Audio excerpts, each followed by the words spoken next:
Olá pessoal, nesta semana eu estive analisando a revista A Sentinela de fevereiro de 2017, porque pretendo fazer um estudo crítico dos artigos desta publicação.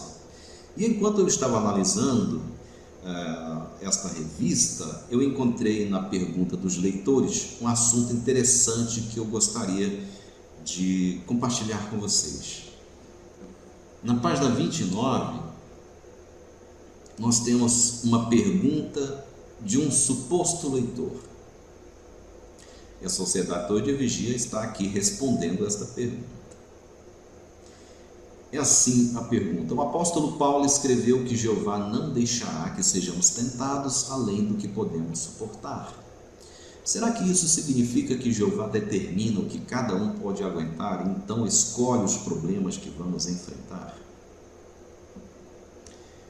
Como esta pergunta, ela procura saber se o apóstolo Paulo estava ensinando a predestinação, a Torre de Vigia achou por bem responder. E eu não sei se você sabe, bom, se você é uma testemunha de Jeová, você sabe que as testemunhas de Jeová são contra a predestinação, que, aliás, é um dos dogmas do calvinismo. Já os arminianos, eles não concordam com o calvinismo. Não é o objetivo deste vídeo defender nenhum nem outro, ok? Mas a Sociedade Torre de Vigia, ela vai além de negar a predestinação. Ela chega a afirmar que Deus não sabe todas as coisas. Ela chega a afirmar que Deus não sabia que Adão e Eva iriam pecar, que tem coisas que Deus não sabe. E parece estranho, mas quando nós formos analisar aqui os materiais que eu colhi, você vai entender direitinho. Eu quero que você analise, preste atenção, anote, porque você pode usar esse argumento e esse vídeo como referência ao conversar com uma testemunha de Jeová. Pois bem, nesta pergunta dos leitores aqui, a Sociedade Torre de Vigia diz: Jeová não prevê tudo que vai acontecer com a gente. Veja só, se Deus escolhesse nossas dificuldades, então Ele teria de saber tudo sobre o nosso futuro. Mas essa ideia não está na Bíblia. É verdade que Deus tem a capacidade de prever o futuro, mas a Bíblia mostra que Deus escolhe quando vai fazer isso. Ele usa a sua capacidade de prever o futuro sem desrespeitar nossa liberdade de escolha. E não é isso que podemos esperar de um Deus que respeita a nossa liberdade, mostra o perfeito equilíbrio em tudo que faz. Há alguns textos aqui que eles citam, mas como você pode observar, esta é uma doutrina das testemunhas de Jeová, que Deus ele não prevê tudo que vai acontecer com a gente. Tem coisas que Deus sabe, tem coisas que Deus não sabe, não é? E eles chegam a dizer que Deus, embora tenha a capacidade de prever o futuro, Ele escolhe às vezes não fazer isso. E aí citam Gênesis capítulo 18, os versículos 20 e 21, e esta ocasião aí é quando os anjos com Abraão afirmam que irão descer até Sodoma e Gomorra para ver se os clamores que sobem até Deus são realmente verdadeiros. É como se fosse Deus falando, mas nós devemos lembrar que eram os anjos, né? Será que Deus não sabia o que estava acontecendo em Sodoma e Gomorra? É claro que sabiam, né? E os anjos, será que os anjos também não sabiam? Eles vieram exatamente para destruir a cidade, mas as testemunhas de Jeová dizem que Deus não sabia, que se ele soubesse, ele não teria mandado anjos para ver se realmente era verdade a iniquidade, o clamor que estava vindo daquela cidade. Mas, claro, Deus sabia, os anjos sabiam. Mas por que os anjos disseram que iriam ver? Devemos lembrar que a palavra ver, ela pode ser utilizada em sentido literal e em sentido figurativo. Os anjos foram ver no sentido de conseguir uma prova contra as pessoas de Sodoma e Gomorra. E eles de fato conseguiram uma prova que deram-lhes o direito de exterminar aquelas pessoas. Ora, as pessoas de lá eram tão iníquas que quando viram os anjos quiseram estuprá-los. Então a prova foi conseguida. Os anjos viram, né, por assim dizer, figurativamente, e destruíram aquela cidade. E isso não tem nada a ver com a presciência de Deus, não tem nada a ver com Deus. Muito bem. Eles falam aí também sobre a liberdade de escolha, o nosso livre-arbítrio. Será mesmo que quando Deus prevê o futuro, Ele está desrespeitando o livre-arbítrio de uma pessoa? É o que nós iremos ver. Esta é a revista A Sentinela de 1º de janeiro de 2011. E ela fala sobre o Jardim do Éden e o que ocorreu nele. Agora, preste atenção nos parágrafos sublinhados aqui que nós iremos considerar. Falando sobre a onisciência de Deus, a capacidade de prever o futuro, a Sociedade Teologia e Vigia diz: no entanto, Ele, Deus, não precisa usar essa capacidade, assim como Ele nem sempre precisa usar plenamente seu imenso poder. De maneira sábia, Jeová usa sua habilidade de prever as coisas de forma seletiva, quando isso é necessário e de acordo com as circunstâncias. Então observem que eles mencionam que Deus, Ele tem a capacidade de prever o futuro, mas que Ele usa esta habilidade de maneira sábia. Mas vemos aí um detalhe que nós não podemos deixar escapar. Eles dizem que a onisciência de Deus, a presciência de Deus é uma habilidade. Cara, não é uma habilidade. O que é uma habilidade? E o que é um atributo? Vamos exemplificar. Um papagaio. Um papagaio, ele pode imitar sons. Ele tem a habilidade de imitar sons de humanos, imitar qualquer tipo de som. Um papagaio é capaz de imitar. Ele tem esta habilidade. No entanto, só os seres humanos têm o atributo da linguagem. Observaram? O que difere um atributo de uma habilidade? É que um atributo é algo inato. Um papagaio não é capaz de falar. Um papagaio, quando em contato com humanos, aprende a imitar as vozes humanas. É apenas uma habilidade. Mas o ser humano, ele tem um atributo. Então, a onisciência de Deus, a capacidade de saber todas as coisas, mesmo o que ainda irá acontecer, não é uma habilidade que Deus usa, não é uma ferramenta, entendeu? É um atributo da divindade. Deus é Deus e por isso Ele sabe todas as coisas. Ele é onisciente. Mas as testemunhas de Jeová, influenciadas pela Sociedade Teologia e Vigia, dizem que Deus, Ele não tem o atributo da onisciência.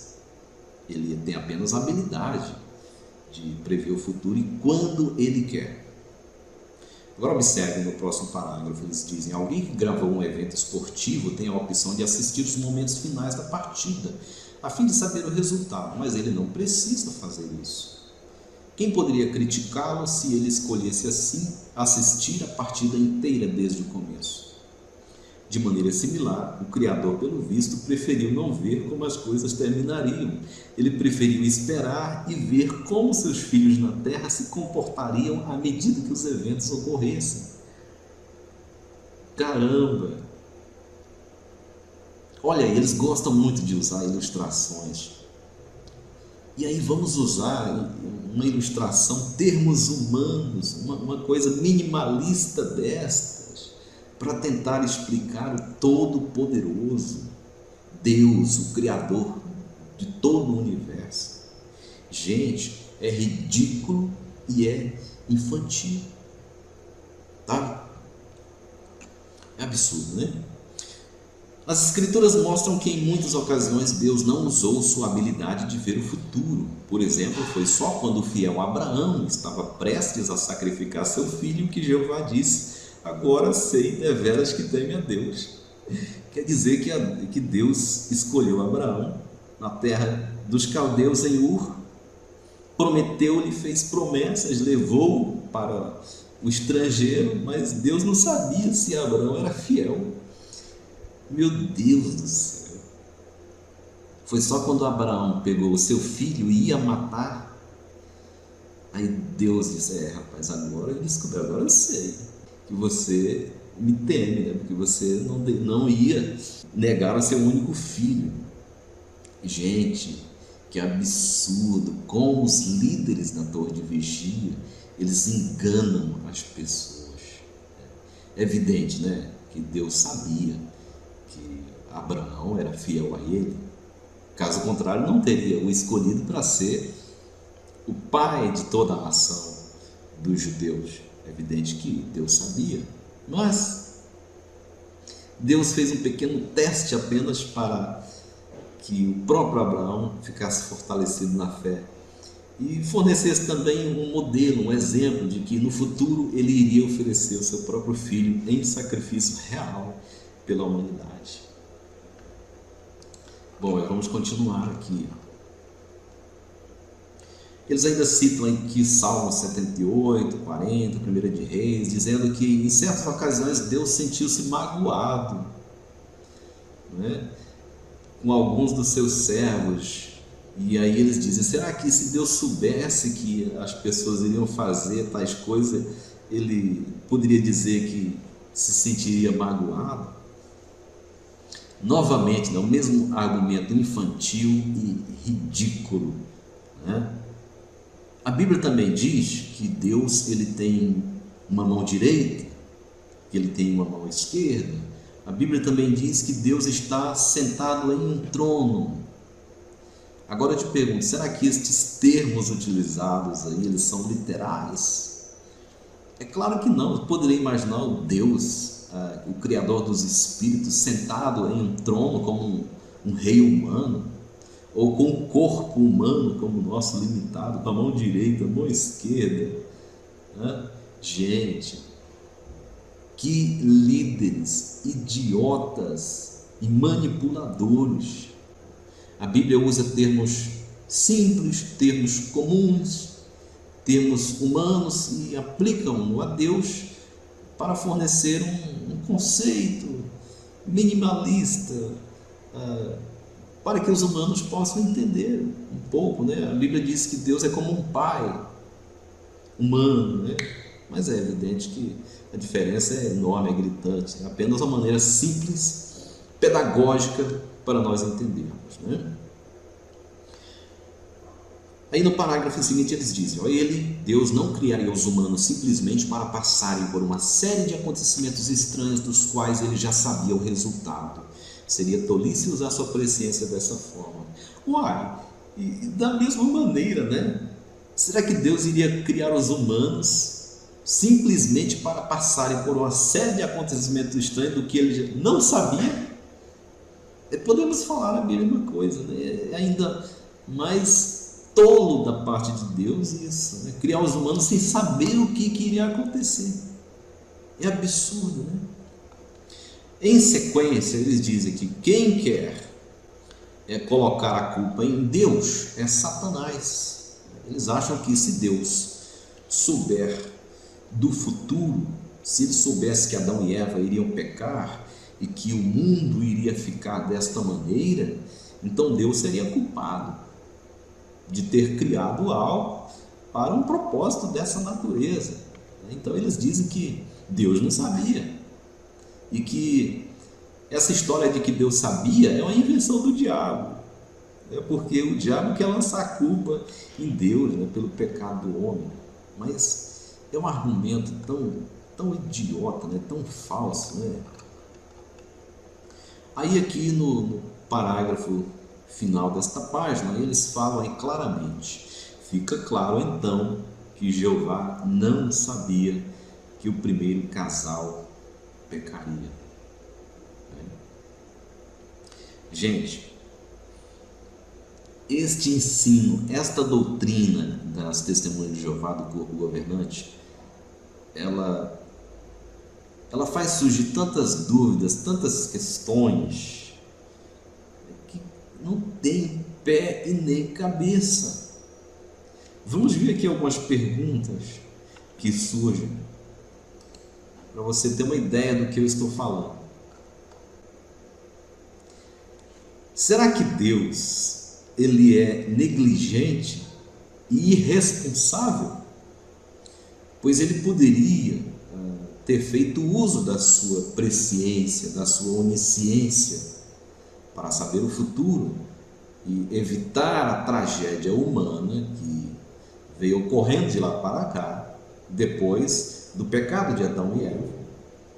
E é tão grave esta doutrina das testemunhas de Jeová, que ela nos leva a crer que Deus nem sabia que a sua soberania seria contestada. Poderia Deus ter sabido disso e minimizado a tragédia humana usando a sua presciência? É claro que sim. E por que Deus não fez? Outra questão: pode Deus aprender coisas novas?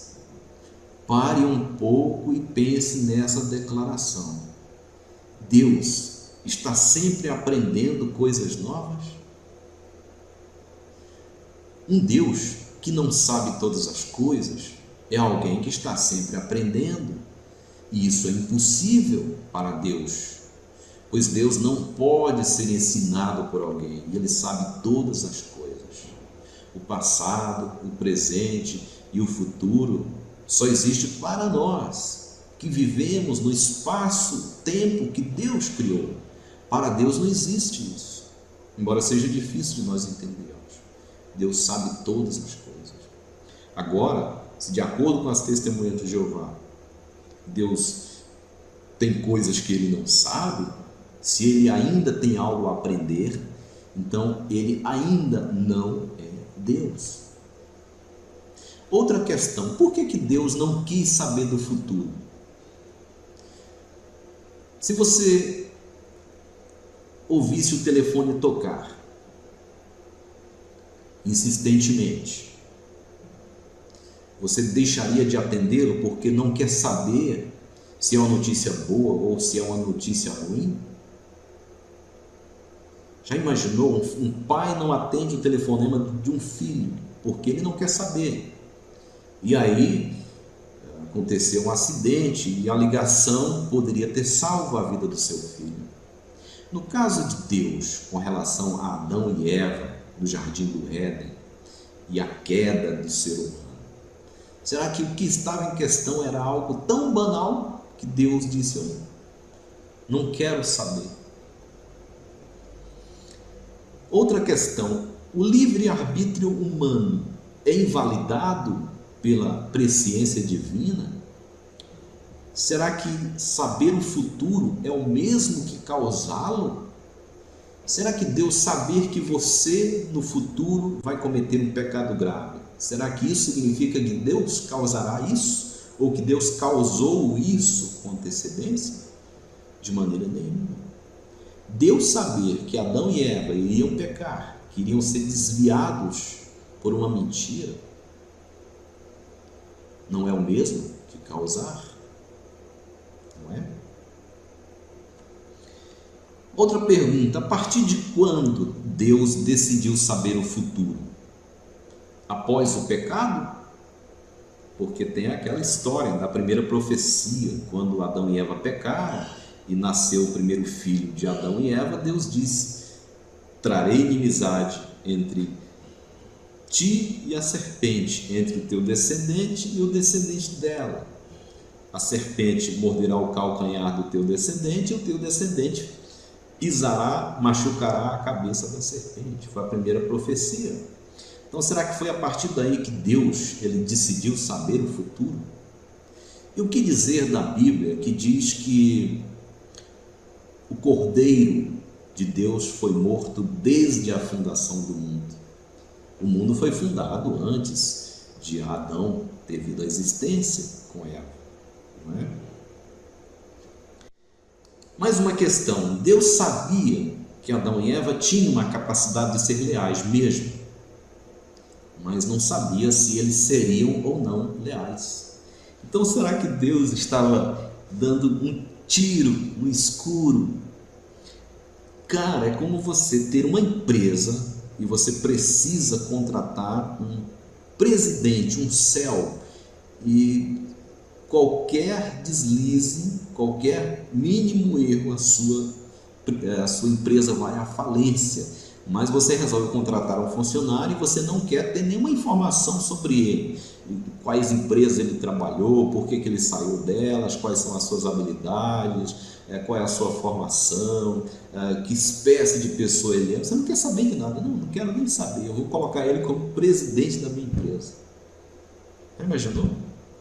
Então é algo parecido, né, que as testemunhas de Jeová ensinam sobre Deus. E aí tem mais, né? Este ensino das TJs de que Deus ele só prevê o futuro se Ele quiser, ele implica que quando Deus não prevê o futuro, Ele fica impossibilitado de orientar seus servos com antecedência.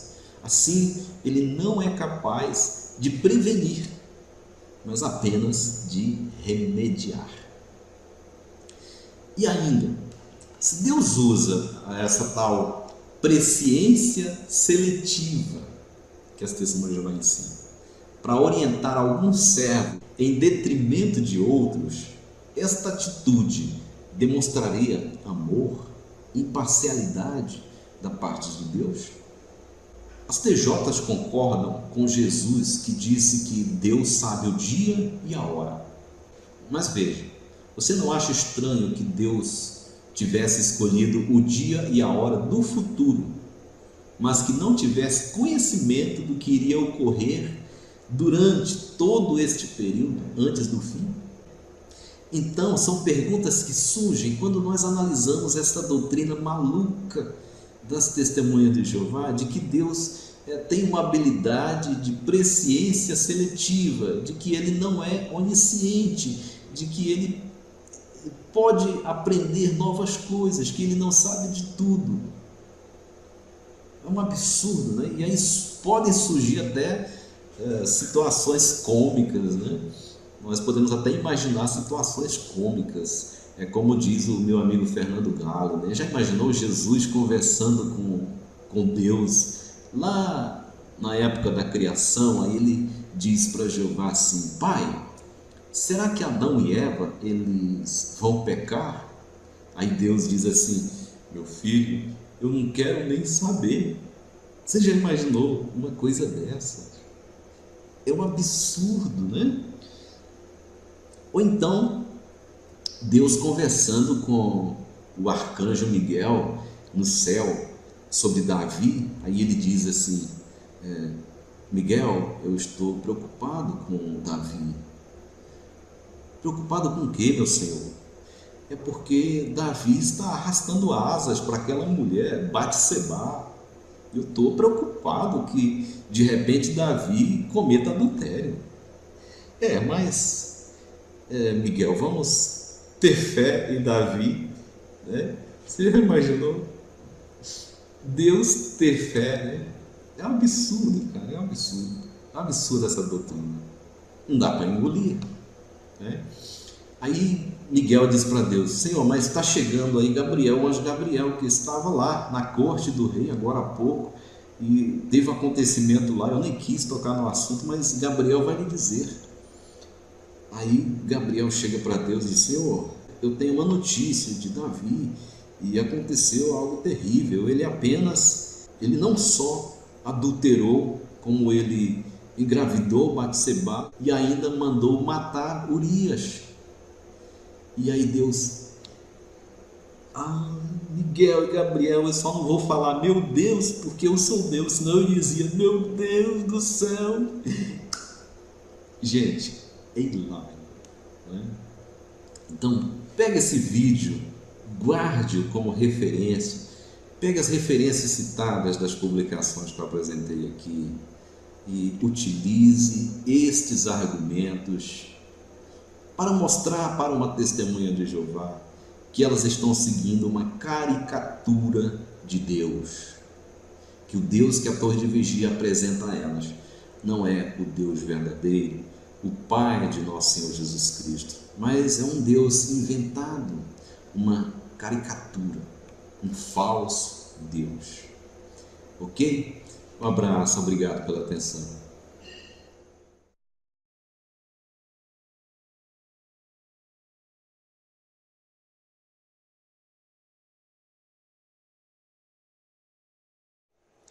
Olá pessoal, bem-vindos para mais um vídeo. Neste vídeo vamos falar sobre esta jovem que você vê aí nesta publicação, o livro Poderá Viver para Sempre no Paraíso na Terra. Observaram esta jovem que está tomando banho com as suas amigas? Ela é uma jovem muito bonita mesmo. É tão linda que os anjos que você observa nas nuvens acima ficaram impressionados.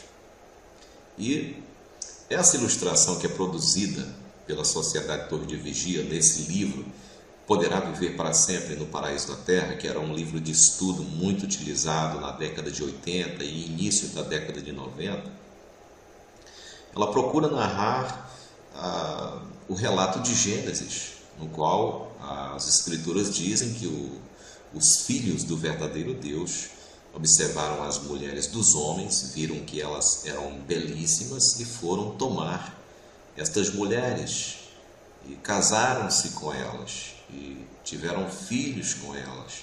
E esses filhos se tornaram os homens de fama daquela época. E aí a Sociedade Torre de Vigia vai além e diz que eles se tornaram gigantes, homens que cresciam muito, alguns chegavam até 6 metros de altura, né? Bom, mas isso aí é uma interpretação da Sociedade Torre de Vigia e de algumas pessoas também. O livro Poderá Viver para Sempre na Terra foi o livro que eu estudei e aprendi muita coisa errada. Ok? Mas não vamos falar sobre isso, nós queremos falar sobre essa jovem. Observe a jovem, como ela é linda, é muito bonita. E você sabe qual é o processo para a criação de uma figura, de uma imagem, de uma pintura para ser colocada em uma publicação tão importante como este livro que está aí? Bom, eu tenho um vídeo aqui e eu vou colocar para vocês assistirem. Este vídeo ele foi produzido pela Sociedade Torre de Vigia. Talvez algumas pessoas tenham ainda cópia em VHS, é possível encontrar na internet este vídeo. E eu vou passar uma parte onde mostra como são feitas essas imagens, como são feitas essas figuras. No vídeo você vai ver que menciona que são escolhidas pessoas dentre as testemunhas de Jeová, pessoas fiéis, pessoas zelosas, pessoas que realmente servem de coração a Jeová para posarem para estas ilustrações aí. Aí então, depois de posarem, os artistas, que também são testemunhas de Jeová, eles vão fazer a pintura, tá, com base nestes modelos. Ok? Mas vamos ver o vídeo. Eu vou passar o vídeo para você e depois nós vamos retornar. Gravuras transmitem uma mensagem clara para todas as pessoas. Sua cor, brilho e nitidez são meticulosamente examinados.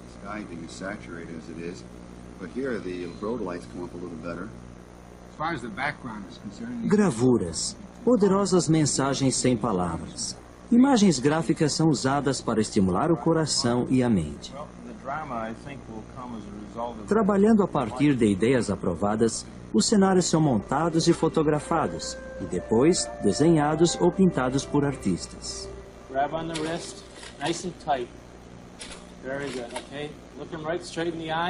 Membros da família de Betel não raro posam para fotos. Adereços e iluminação ajudam a recriar cenas bíblicas.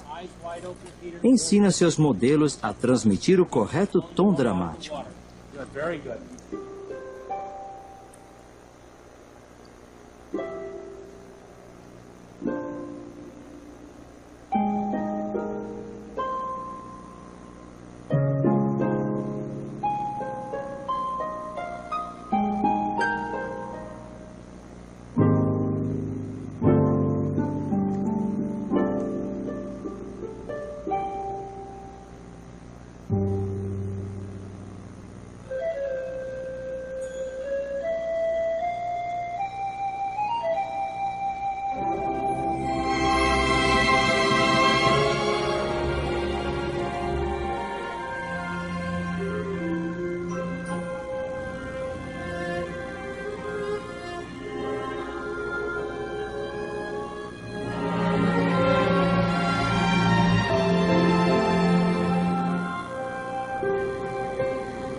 Bom, você viu aí o vídeo e você viu também várias pinturas que foram feitas por esses irmãos aí que são excelentes pintores, né?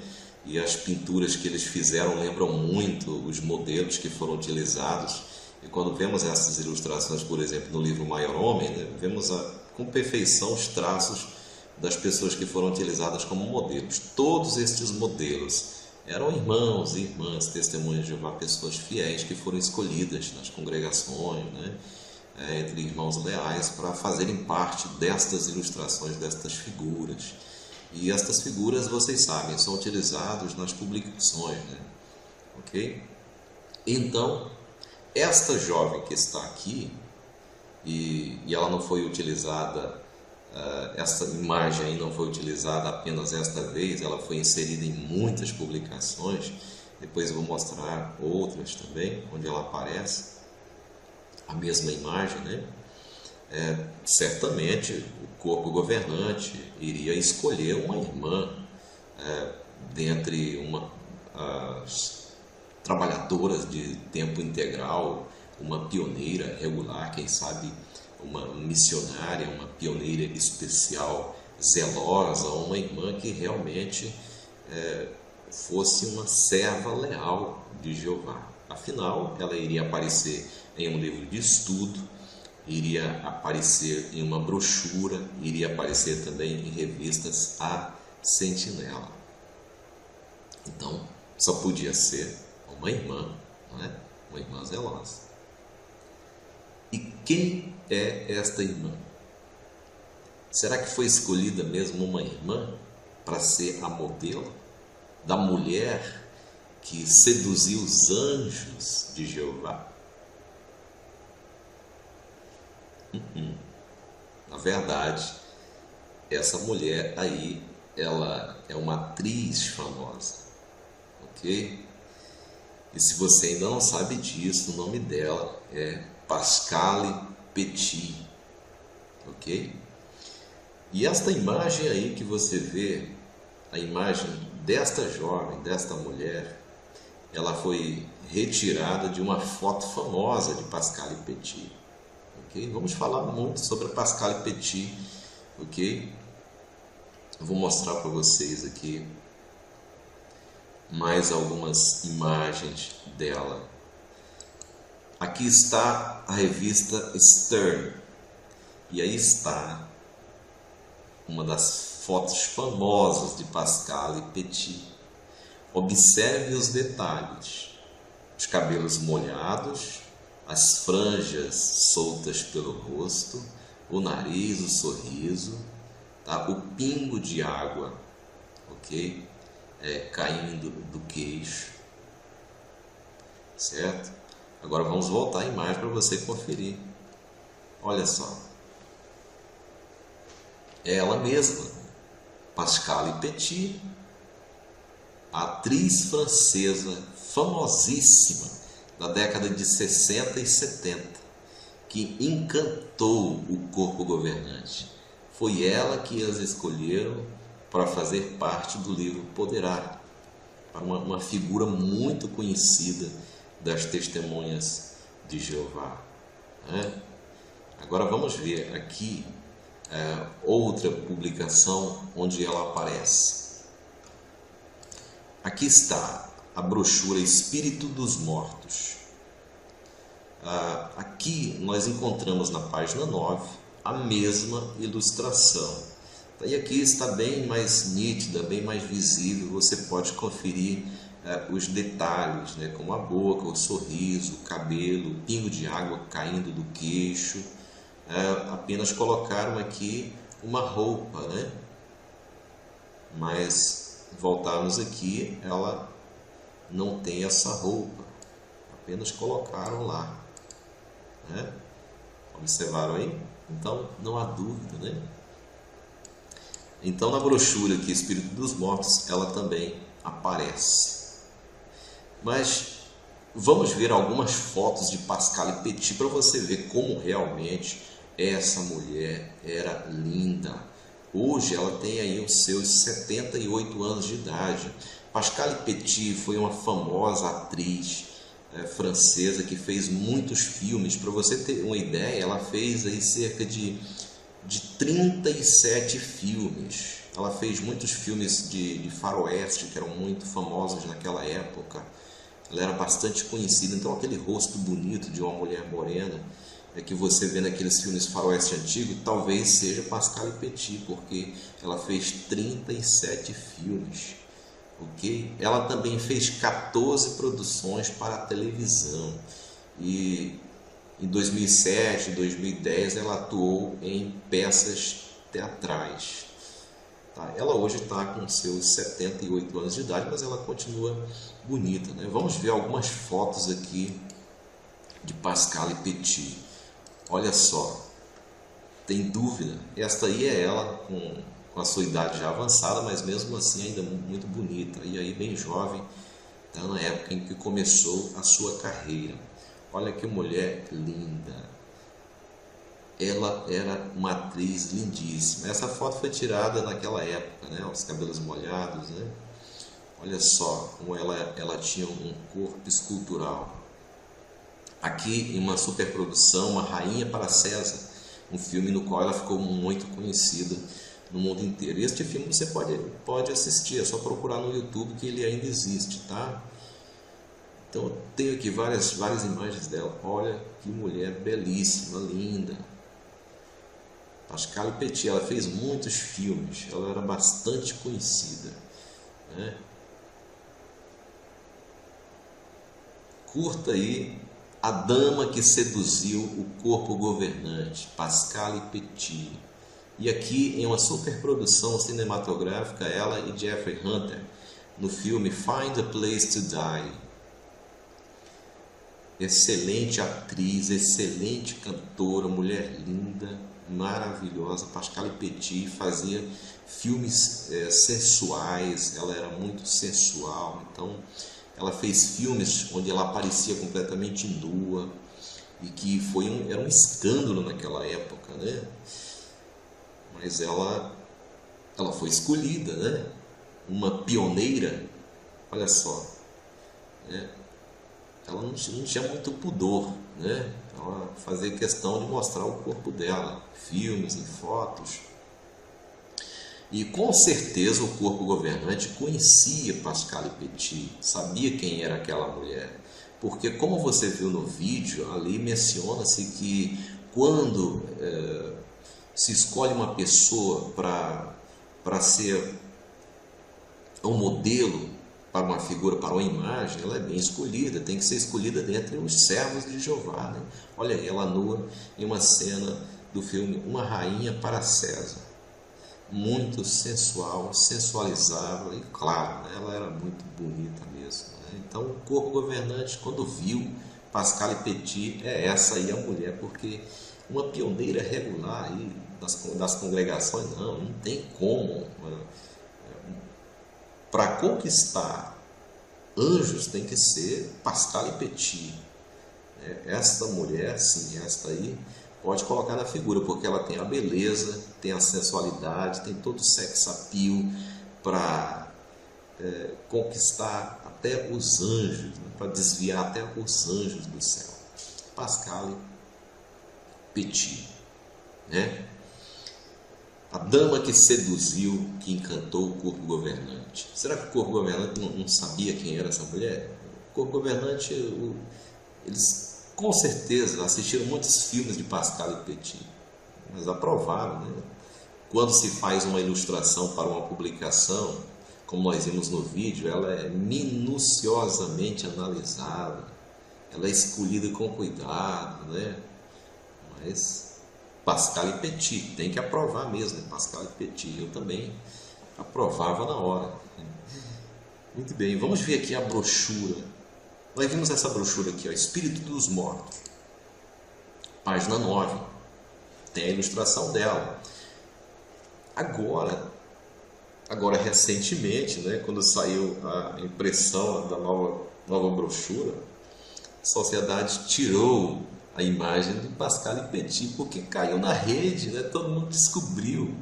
Caraca, rapaz, a Pascale Petit saiu nas publicações da Sociedade Torre de Vigia. Ao invés de escolher uma pioneira regular, uma irmã bonita, fiel a Jeová,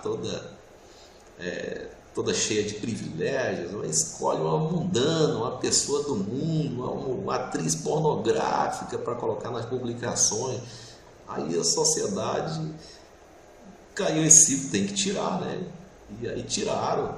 Se você vê a brochura agora, Espírito dos Mortos, onde ela aparece, agora eles colocaram um anjo, né? Um anjo tarado, veja aí, o anjo ele desce aí do céu, aí todo forte, né? E vai só pegando as mulheres, né? Então tira, sai. Pascale Petit, monumental Pascale Petit, coloca um anjo tarado, né? Pelo amor de Deus, né? Podia ter deixado a Pascale Petit, né?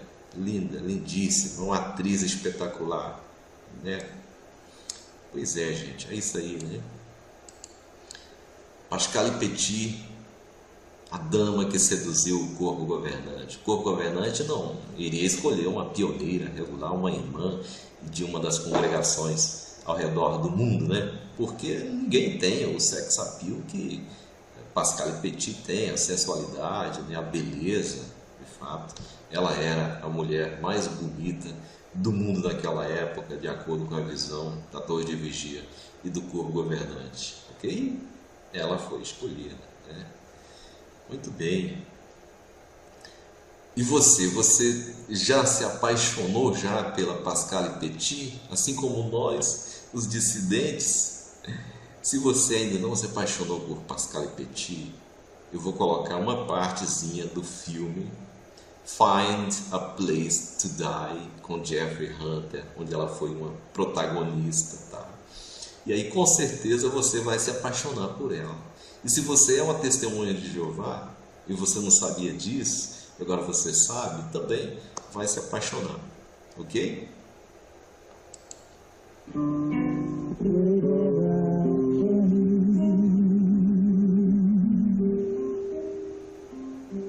Am I really blind? How will I ever find the will to break the chain that binds through my love for you, this heart of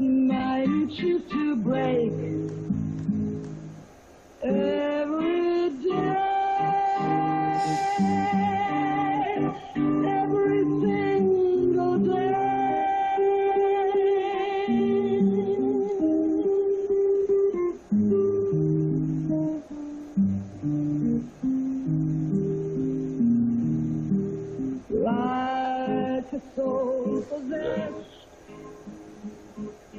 From high eagle's nest. I will find no rest in the throne ghost town that weighs me down until I cry to my star, way up there on a high. Did I Come so far to find a place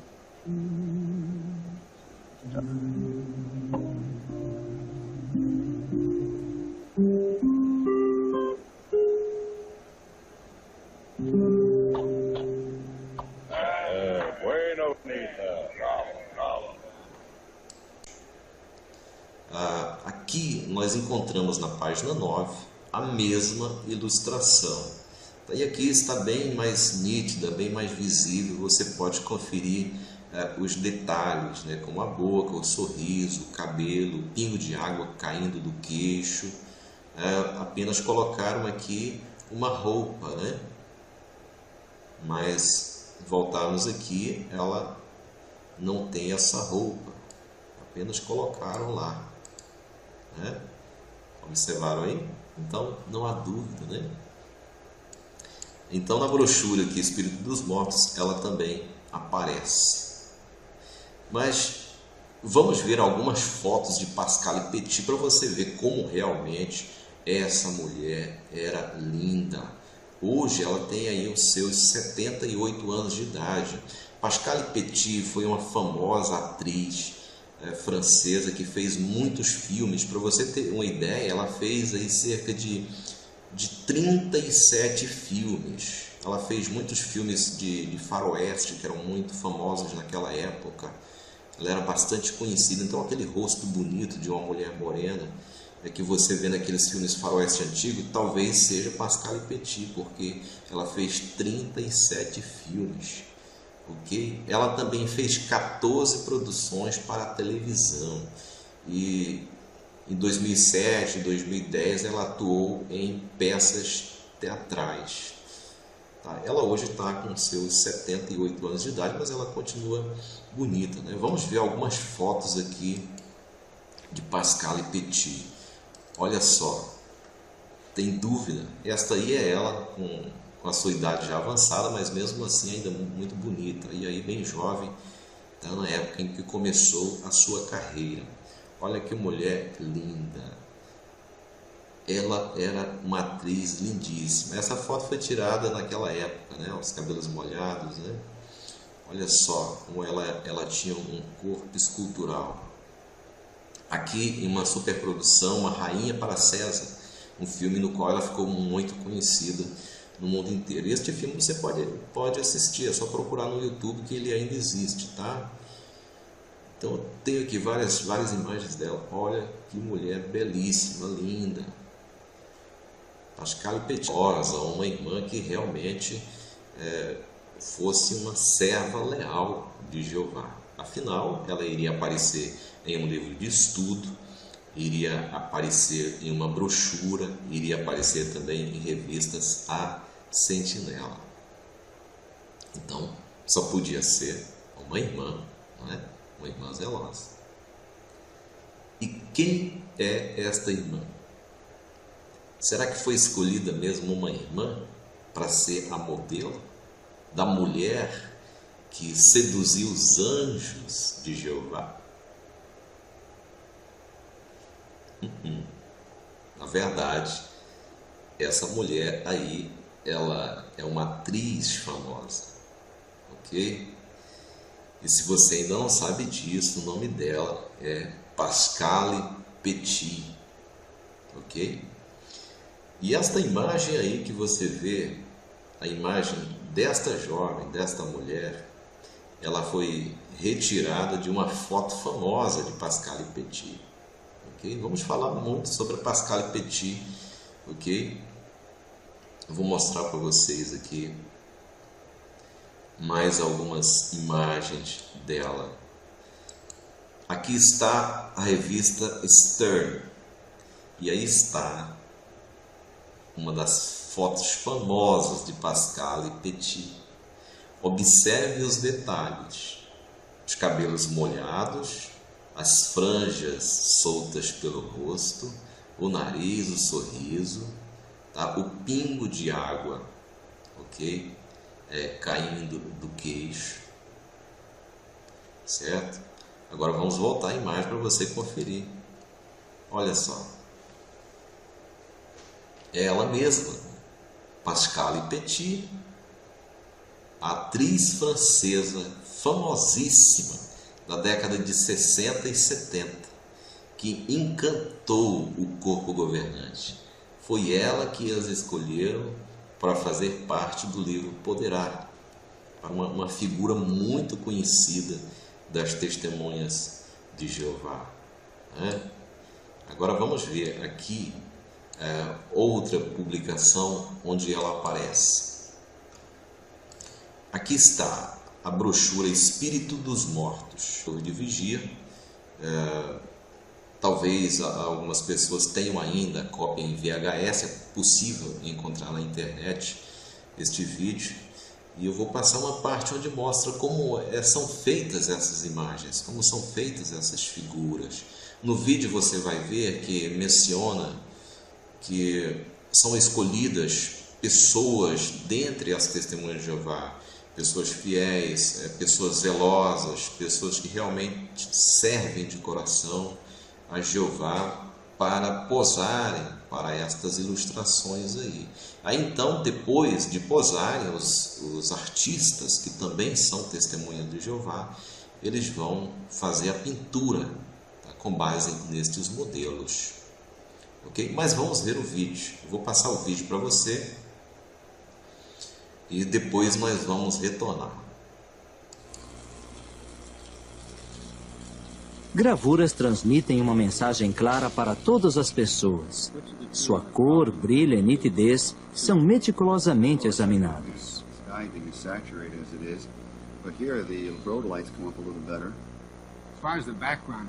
Gravuras, poderosas mensagens sem palavras. Imagens gráficas são usadas para estimular o coração e a mente. Trabalhando a partir de ideias aprovadas, os cenários são montados e fotografados, e depois desenhados ou pintados por artistas.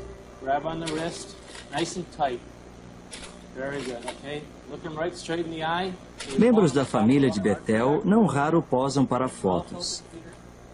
Adereços e iluminação ajudam a recriar cenas bíblicas.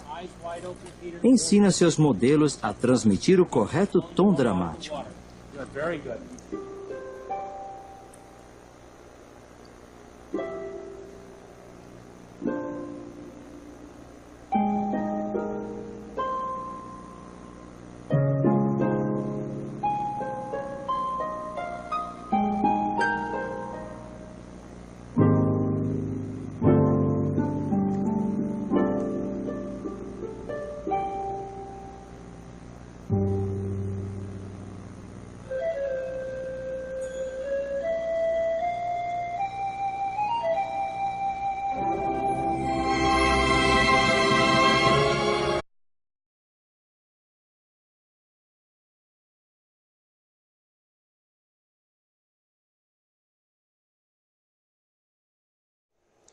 Olá pessoal, bem-vindos para mais um vídeo. Neste vídeo vamos falar sobre esta jovem que você vê aí nesta publicação, o livro Poderá Viver para Sempre no Paraíso na Terra. Observaram esta jovem que está tomando banho com as suas amigas? Ela é uma jovem muito bonita mesmo. É tão linda que os anjos que você observa nas nuvens acima ficaram impressionados. E essa ilustração que é produzida pela Sociedade Torre de Vigia, nesse livro, Poderá Viver para Sempre no Paraíso da Terra, que era um livro de estudo muito utilizado na década de 80 e início da década de 90, ela procura narrar o relato de Gênesis, no qual as escrituras dizem que os filhos do verdadeiro Deus observaram as mulheres dos homens, viram que elas eram belíssimas e foram tomar estas mulheres e casaram-se com elas e tiveram filhos com elas. E esses filhos se tornaram os homens de fama daquela época. E aí a Sociedade Torre de Vigia vai além e diz que eles se tornaram gigantes, homens que cresciam muito, alguns chegavam até 6 metros de altura, né? Bom, mas isso aí é uma interpretação da Sociedade Torre de Vigia e de algumas pessoas também. O livro Poderá Viver para Sempre na Terra foi o livro que eu estudei e aprendi muita coisa. Aprendi muita coisa errada, ok? Mas não vamos falar sobre isso, nós queremos falar sobre essa jovem. Observe a jovem, como ela é linda, é muito bonita. E você sabe qual é o processo para a criação de uma figura, de uma imagem, de uma pintura para ser colocada em uma publicação tão importante como este livro que está aí? Bom, eu tenho um vídeo aqui e vou colocar para vocês assistirem. Este vídeo ele foi produzido pela Sociedade.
Bom, você viu aí o vídeo e você viu também várias pinturas que foram feitas por esses irmãos aí que são excelentes pintores, né?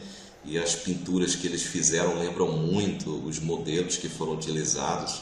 E quando vemos essas ilustrações, por exemplo, no livro Maior Homem, né, vemos com perfeição os traços das pessoas que foram utilizadas como modelos. Todos estes modelos eram irmãos e irmãs, testemunhas de Jeová, pessoas fiéis que foram escolhidas nas congregações, né, entre irmãos leais, para fazerem parte destas ilustrações, destas figuras. E estas figuras, vocês sabem, são utilizadas nas publicações, né? Ok? Então, esta jovem que está aqui, e ela não foi utilizada, essa imagem aí não foi utilizada apenas esta vez, ela foi inserida em muitas publicações. Depois eu vou mostrar outras também, onde ela aparece, a mesma imagem, né? Certamente o corpo governante iria escolher uma irmã dentre as trabalhadoras de tempo integral, uma pioneira regular, quem sabe uma missionária, uma pioneira especial,